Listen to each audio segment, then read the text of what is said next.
नमस्कार दोस्तों, स्वागत है आपका अपने YouTube चैनल लक्ष्य स्टडी 99 में। आप देख रहे हैं लक्ष्य स्टडी 99। सो फ्रेंड, जो चैनल पर फर्स्ट टाइम विजिट किए हो चैनल को सब्सक्राइब करें और साथ में बेल आइकन को दबाना ना भूलें और ऑल ऑप्शन को प्रेस करें ताकि हमारे आने वाले सभी क्लासों के नोटिफिकेशन आप लोगों को मिलता रहे। सो फ्रेंड, आज की क्लास जो है वो जनरल साइंस की होने वाली है, जो कि आरआरबी, एएलपी टेक्नीशियन, आरपीएफ और एसएससी सीएचएसएल के लिए वेरी इंपॉर्टेंट होने वाली है। सो फ्रेंड, आज की क्लास शुरू करते हैं।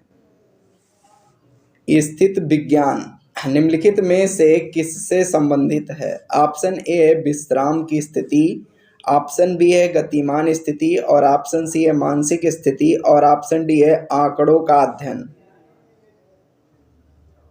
तो फ्रेंड, इसका राइट आंसर जो है हमारा वो हो जाएगा ऑप्शन ए विश्राम की स्थिति। ध्यान रखिएगा, स्थित विज्ञान पूछ रहा है निम्नलिखित में से किससे संबंधित है, तो स्थित विज्ञान जो हमारा है वो विश्राम की स्थिति से संबंधित है।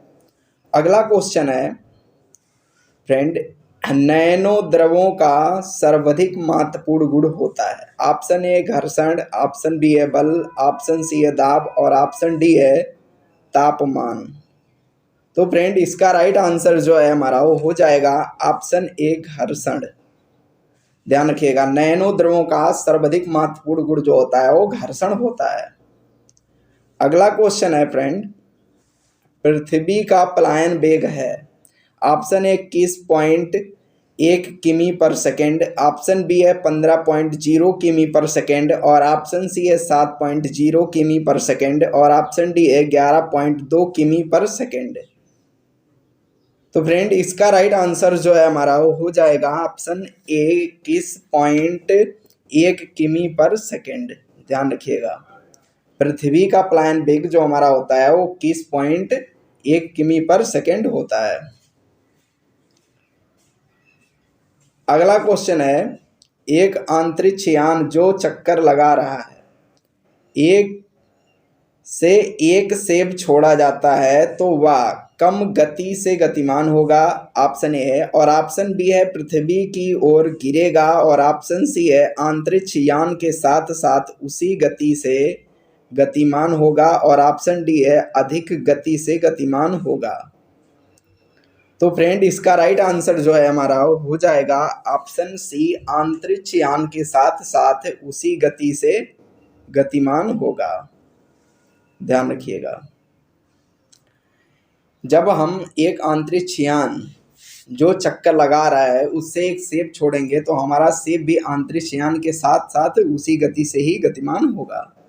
ध्यान रखिएगा। अगला क्वेश्चन है, भौतिकी की किस शाखा में अति सूक्ष्म कणों की चाल का अध्ययन किया जाता है? ऑप्शन ए पार्टिकल फिजिक्स और ऑप्शन बी है क्षेत्र सिद्धांत और ऑप्शन सी है क्वांटम मैकेनिक्स और ऑप्शन डी है परमाणु भौतिकी। तो फ्रेंड, इसका राइट आंसर जो है हमारा वो हो जाएगा ऑप्शन सी क्वांटम मैकेनिक्स।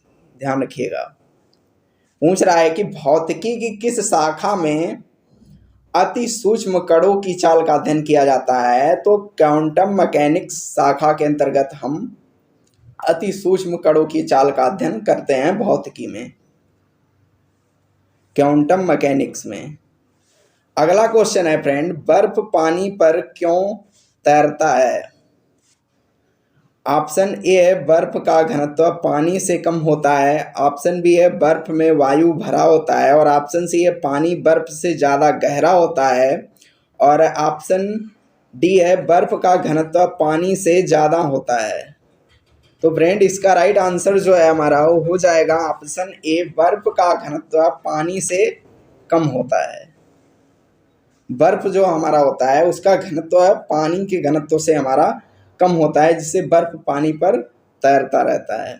अगला क्वेश्चन है, अंतरिक्ष यात्री निर्वात में सीधे खड़े नहीं रह सकते क्योंकि? ऑप्शन ए है वायुमंडल में श्यानता बल बहुत तीव्र होता है, ऑप्शन बी है गुरुत्व नहीं होता है और ऑप्शन सी है सौर वायु ऊपर की ओर बल लगाती है और ऑप्शन डी है वायुमंडलीय दबाव बहुत कम होता है।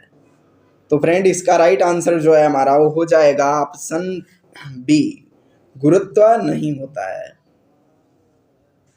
अंतरिक्ष यात्री निर्वात में सीधे खड़े नहीं रह सकते हैं, इसका रीजन है कि गुरुत्व नहीं होता है अंतरिक्ष में हमारा, जिसके वजह से अंतरिक्ष यात्री हमारा जो होता है वो निर्वात में सीधे खड़े नहीं हो सकते हैं। अगला क्वेश्चन है, ऑटोमोबाइल्स के हाइड्रोलिक ब्रेक के कार्य करने का सिद्धांत है। ऑप्शन ए न्यूटन के गति का नियम, ऑप्शन बी आर्किमिडीज का सिद्धांत, और ऑप्शन सी है बर्नौली का सिद्धांत, और ऑप्शन डी है पास्कल का नियम। तो फ्रेंड इसका राइट आंसर जो है हमारा वो हो जाएगा ऑप्शन डी पास्कल का नियम। ध्यान रखिएगा, पूछ रहा है कि ऑटोमोबाइल्स के हाइड्रोलिक ब्रेक के कार्य करने का सिद्धांत जो है वो पास्कल के नियम के सिद्धांत पर होता है, ऑटोमोबाइल का हाइड्रोलिक ब्रेक हमारा। ध्यान रखिएगा। अगला क्वेश्चन है, निम्नलिखित में से कौन सी एक वायु प्रतिरक्षा प्रक्षेपार्थ प्रणाली नहीं है? ऑप्शन ए है त्रिशूल, ऑप्शन बी है आकाश, ऑप्शन सी है तंत्र, और ऑप्शन डी है अर्थ। तो फ्रेंड इसका राइट आंसर जो है हमारा वो हो जाएगा ऑप्शन सी तंत्र। पूछ रहा है कि निम्नलिखित में से कौन सी एक वायु प्रतिरक्षा प्रक्षेपार्थ प्रणाली नहीं है? तो तंत्र जो हमारा है वो एक वायु प्रतिरक्षा प्रक्षेपार्थ प्रणाली नहीं है। अगला क्वेश्चन है, कुछ नहीं में से कुछ का सृजन किस नियम के विरुद्ध है? ऑप्शन ए द्रव्यमान ऊर्जा का संरक्षण, ऑप्शन बी है नियत अनुपात, ऑप्शन सी है गुणित अनुपात, और ऑप्शन डी है संवेग संरक्षण। तो फ्रेंड इसका राइट आंसर जो है हमारा हो जाएगा ऑप्शन ए द्रव्यमान ऊर्जा का संरक्षण। ध्यान रखिएगा, पूछ रहा है कि कुछ नहीं में से कुछ का सृजन किस नियम के विरुद्ध है? तो द्रव्यमान ऊर्जा के संरक्षण के नियम के विरुद्ध है, कुछ नहीं में से कुछ का सृजन। अगला क्वेश्चन है फ्रेंड, वस्तु की मात्रा बदलने पर अपरिवर्तित रहेगा। ऑप्शन ए भार आयतन, ऑप्शन बी है, ऑप्शन सी है द्रव्यमान, और ऑप्शन डी है घनत्व। तो फ्रेंड इसका राइट आंसर जो है हमारा वो हो जाएगा ऑप्शन डी घनत्व। ध्यान रखिएगा, पूछ रहा है कि वस्तु की मात्रा बदलने पर अपरिवर्तित रहेगा, तो हमारा घनत्व जो है वो अपरिवर्तित रहेगा वस्तु की मात्रा बदलने पर भी। अगला क्वेश्चन है, जब किसी वस्तु को पृथ्वी से चंद्रमा पर ले जाया जाता है तो ऑप्शन ए उसका भार घट जाता है, ऑप्शन बी उसका भार बढ़ जाता है, और ऑप्शन सी है उसके भार में कोई परिवर्तन नहीं होता है, और ऑप्शन डी है वह पूर्ण रूप से भार रहित हो जाती है। तो फ्रेंड इसका राइट आंसर जो है हमारा वो हो जाएगा ऑप्शन ए उसका भार जो है वो घट जाता है। जब किसी वस्तु को पृथ्वी से चंद्रमा पर ले जाया जाता है तो उसका भार हमारा घट जाता है। अगला क्वेश्चन है फ्रेंड, साधारण यंत्र किसी व्यक्ति की सहायता करता है। ऑप्शन ए कम बल का प्रयोग करके भी उतनी ही मात्रा में काम करने में, ऑप्शन बी है कम काम करने में, और ऑप्शन सी है उतनी ही मात्रा में काम धीरे धीरे करने में, और ऑप्शन डी है उतनी ही मात्रा में काम अधिक तेजी से करने में। तो फ्रेंड इसका राइट आंसर जो है हमारा वो हो जाएगा ऑप्शन ए कम बल का प्रयोग करके भी उतनी ही मात्रा में काम करने में। पूछ रहा है कि साधारण यंत्र किसी व्यक्ति की सहायता करता है, कम बल का प्रयोग करके भी उतनी ही मात्रा में काम करने में करता है। अगला क्वेश्चन है, भूपृष्ठ पर गुरुत्वीय त्वरण का अधिकतम होता है और यह वैसे वैसे ऑप्शन ए घटता है जैसे जैसे हम ऊपर जाते हैं या नीचे आते हैं, ऑप्शन बी है बढ़ता है जैसे जैसे हम ऊपर जाते हैं, और ऑप्शन सी है बढ़ता है जैसे जैसे हम नीचे आते हैं, और ऑप्शन डी है ना बढ़ता है ना घटता है जैसे जैसे हम ऊपर जाते हैं या नीचे आते हैं। तो फ्रेंड इसका राइट आंसर जो है हमारा वो हो जाएगा ऑप्शन ए घटता है जैसे जैसे हम ऊपर जाते हैं या नीचे आते हैं। ध्यान रखिएगा, पूछ रहा है कि भूपृष्ठ पर गुरुत्वीय त्वरण अधिकतम होता है और यह वैसे वैसे जैसे जैसे हम ऊपर जाते हैं या नीचे आते हैं घटता है। अगला क्वेश्चन है, निम्नलिखित कथनों में से कौन सा एक सही है? ऑप्शन ए, गहराई बढ़ने के साथ साथ गुरुत्वीय त्वरण बढ़ता है। ऑप्शन बी है, ऊंचाई बढ़ने के साथ साथ गुरुत्वीय त्वरण घटता है। और ऑप्शन सी है, अक्षांश के बढ़ने के साथ साथ गुरुत्वीय त्वरण घटता जाता है। और ऑप्शन डी है, गुरुत्वीय त्वरण पृथ्वी के द्रव्यमान पर निर्भर नहीं करता है।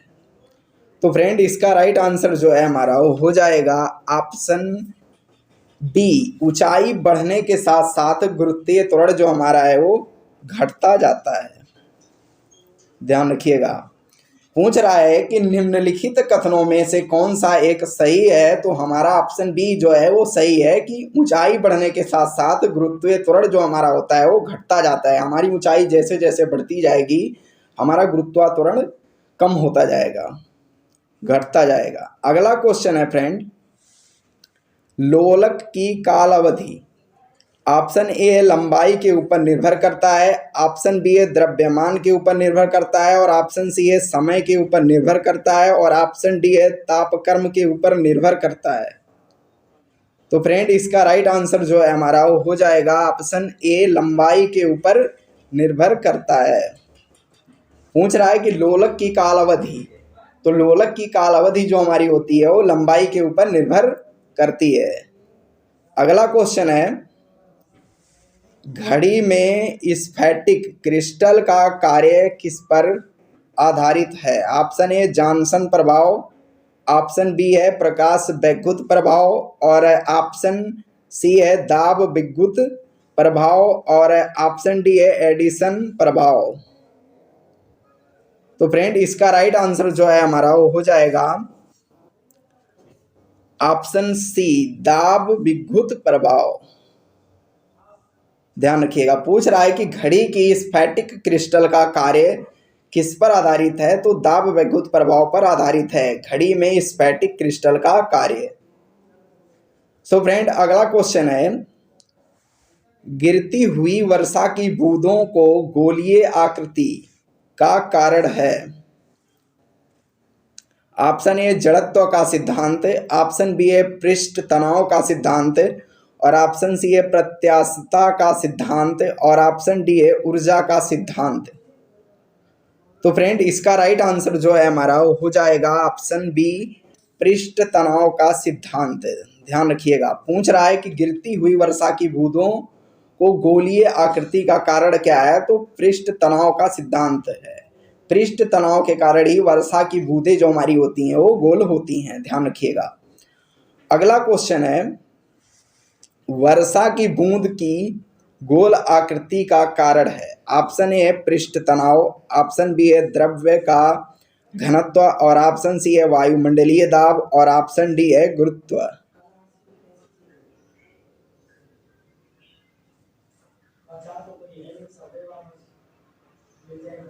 तो फ्रेंड, इसका राइट आंसर जो है हमारा वो हो जाएगा ऑप्शन ए, पृष्ठ तनाव। ध्यान रखिएगा, पूछ रहा है कि वर्षा की बूंद की गोल आकृति का कारण क्या है? तो वर्षा की बूंद की गोल आकृति का कारण हमारा पृष्ठ तनाव है। पृष्ठ तनाव के कारण ही वर्षा की बूंदें जो हमारी होती हैं वो गोल होती हैं या गोल आकृति की होती हैं। अगला क्वेश्चन है, वर्षा की बूंदें गोलाकार होती हैं क्योंकि? ऑप्शन ए, हवा में प्रतिरोध होता है। ऑप्शन बी है, बहुत ऊंचाई से गिरती हैं। और ऑप्शन सी है, जल में पृष्ठ तनाव होता है। और ऑप्शन डी है, उपयुक्त में से कोई नहीं। तो फ्रेंड, इसका राइट आंसर जो है हमारा वो हो जाएगा ऑप्शन सी, जल में पृष्ठ तनाव होता है। पूछ रहा है कि वर्षा की बूंदें गोलाकार होती हैं क्योंकि जल में हमारा पृष्ठ तनाव होता है, जिसके कारण वर्षा की बूंदें जो हमारी होती हैं वो गोल होती हैं। अगला क्वेश्चन है, बत्ती वाले स्टोव में केरोसिन का बत्ती में ऊपर चढ़ने का कारण है। ऑप्शन ए, विसरण। ऑप्शन बी है, प्रासरण। और ऑप्शन सी है, पृष्ठ तनाव। और ऑप्शन डी है, ज्योद्रव्य संकुचन। तो फ्रेंड, इसका राइट आंसर जो है हमारा वो हो जाएगा ऑप्शन सी, पृष्ठ तनाव। ध्यान रखिएगा, बत्ती वाले स्टोव में केरोसिन का बत्ती में ऊपर चढ़ने का कारण हमारा पृष्ठ तनाव है। पृष्ठ तनाव के कारण ही हमारा बत्ती वाले स्टोव में केरोसिन जो है वो बत्ती में ऊपर चढ़ता है पृष्ठ तनाव के कारण। अगला क्वेश्चन है, द्रव्य बूंद की संकुचित होकर न्यूनतम क्षेत्र घेरने की प्रवृत्ति का कारण होता है। ऑप्शन ए श्यानता, ऑप्शन बी है पृष्ठ तनाव, ऑप्शन सी है घनत्व और ऑप्शन डी है वाष्प दाब। तो फ्रेंड इसका राइट आंसर जो है हमारा वो हो जाएगा ऑप्शन बी पृष्ठ तनाव। ध्यान रखिएगा, ऑप्शन बी जो है हमारा वो राइट हो जाएगा पृष्ठ तनाव। अगला क्वेश्चन है, साबुन के बुलबुले के अंदर का दाब ऑप्शन ए वायुमंडलीय दाब से कम होता है, ऑप्शन बी वायुमंडलीय दाब से अधिक होता है और ऑप्शन सी वायुमंडलीय दाब के बराबर होता है और ऑप्शन डी वायुमंडलीय दाब का आधा होता है। तो फ्रेंड इसका राइट आंसर जो है हमारा वो हो जाएगा ऑप्शन बी वायुमंडलीय दाब से अधिक होता है।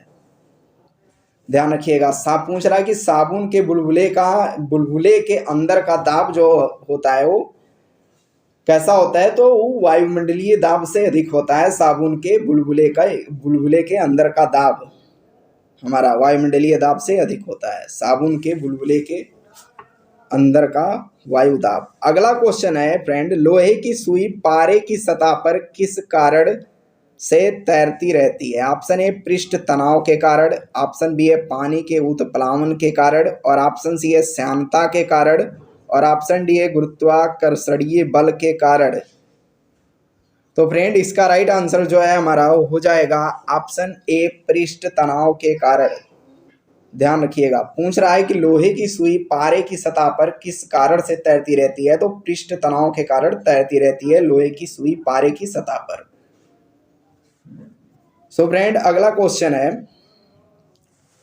मिट्टी का तेल पानी के ऊपर इसलिए तैरता है क्योंकि ऑप्शन ए उसका घनत्व पानी के घनत्व से कम होता है, ऑप्शन बी है उसका घनत्व पानी के घनत्व से अधिक होता है और ऑप्शन सी है उसका घनत्व पानी के घनत्व के बराबर होता है और ऑप्शन डी है उपयुक्त में से कोई नहीं। तो फ्रेंड इसका राइट आंसर जो है हमारा वो हो जाएगा ऑप्शन ए, उसका घनत्व पानी के घनत्व से कम होता है। मिट्टी का तेल हमारा पानी के ऊपर इसलिए तैरता है क्योंकि मिट्टी के तेल का घनत्व जो होता है वो पानी के घनत्व से कम होता है, जिसके कारण हमारा मिट्टी का तेल जो है वो पानी पर तैरता रहता है घनत्व कम होने के कारण। अगला क्वेश्चन है फ्रेंड, तेल जल के तल पर फैल जाता है क्योंकि ऑप्शन ए है तेल जल की अपेक्षा कम घना है, ऑप्शन बी है तेल जल की अपेक्षा अधिक घना है और ऑप्शन सी है तेल का तल तनाव पानी से अधिक है और ऑप्शन डी है तेल का तल तनाव पानी से कम है। तो फ्रेंड इसका राइट आंसर जो है हमारा वो हो जाएगा ऑप्शन डी, तेल का तल तनाव पानी से कम है। ध्यान रखिएगा, तेल जल के तल पर फैल जाता है क्योंकि तेल का तल जो है, तेल के तल का तनाव जो होता है वो पानी से कम होता है, जिसके कारण तेल हमारा पानी के तल पर फैल जाता है। अगला क्वेश्चन है फ्रेंड, पानी की बूंद गोलाकार होती है, इसका कारण है। ऑप्शन ए है कम तापमान, ऑप्शन बी है पृष्ठ तनाव, ऑप्शन सी है वायु प्रतिरोध और ऑप्शन डी है जल की श्यानता। तो फ्रेंड हमारा पानी का बूंद जो होता है वो पृष्ठ तनाव के कारण जो है वो गोल होता है। ऑप्शन बी जो है वो हमारा राइट हो जाएगा, राइट आंसर हो जाएगा ऑप्शन बी, पानी की बूंद जो हमारी होती है वो पृष्ठ तनाव के कारण गोल होती है या गोलाकार होती है। अगला क्वेश्चन है, जब कोई जहाज नदी में से सागर में घुसता है तो ऑप्शन ए वह कुछ नीचे जाता है, ऑप्शन बी है वह कुछ ऊपर उठता है और ऑप्शन सी है वह उसी तल पर रहता है और ऑप्शन डी है वह समुद्र की तल में डूब जाता है। तो फ्रेंड इसका राइट आंसर जो है हमारा वो हो जाएगा ऑप्शन बी, वह कुछ ऊपर उठता है। जब कोई जहाज नदी से सागर में घुसेगा तो क्या होगा, वह कुछ ऊपर उठेगा। ध्यान रखिएगा, जब हमारी कोई जहाज नदी से सागर में घुसेगी तो वह कुछ ऊपर उठेगी। अगला क्वेश्चन है, जब पानी में नमक मिलाया जाता है तो निम्न में से कौन सा परिवर्तन होता है? ऑप्शन ए क्वथनांक घटता है और जमाव बिंदु बढ़ता है, और ऑप्शन बी है क्वथनांक बढ़ता है और जमाव बिंदु घटता है, और ऑप्शन सी है क्वथनांक व जमाव बिंदु दोनों घटते हैं, और ऑप्शन डी है क्वथनांक व जमाव बिंदु दोनों बढ़ते हैं। तो फ्रेंड इसका राइट आंसर जो है हमारा वो हो जाएगा ऑप्शन बी, क्वथनांक बढ़ता है और जमाव बिंदु जो हमारा है वो घटता है। ध्यान रखिएगा, जब पानी में नमक मिलाया जाता है तो निम्न में से पूछ रहा है कौन सा परिवर्तन होता है। तो जब हम पानी में नमक मिलाते हैं तो क्वथनांक जो हमारा है पानी का वो बढ़ता है और जमाव बिंदु जो हमारा है वो घटता है। अगला क्वेश्चन है फ्रेंड, पेंडुलम घड़ी तीव्र गति से चल सकती है। ऑप्शन ए है शीतकाल में, और ऑप्शन बी है ग्रीष्म ऋतु में, और ऑप्शन सी है वसंत ऋतु में, और ऑप्शन डी है वर्षा ऋतु में। तो फ्रेंड इसका राइट आंसर जो है हमारा वो हो जाएगा ऑप्शन ए शीतकाल में। ध्यान रखिएगा, पेंडुलम घड़ी जो हमारी होती है वो पूछ रहा है कि तीव्र गति से चल सकती है, तो शीतकाल में तीव्र गति से चल सकती है पेंडुलम घड़ी हमारी। ध्यान रखिएगा, ऑप्शन ए जो है हमारा वो इसका राइट आंसर हो जाएगा। पेंडुलम घड़ी हमारी शीतकाल में तीव्र गति से चलती है। सो फ्रेंड इसी के साथ जय हिंद, फिर मिलते हैं अगले नेक्स्ट क्लास में।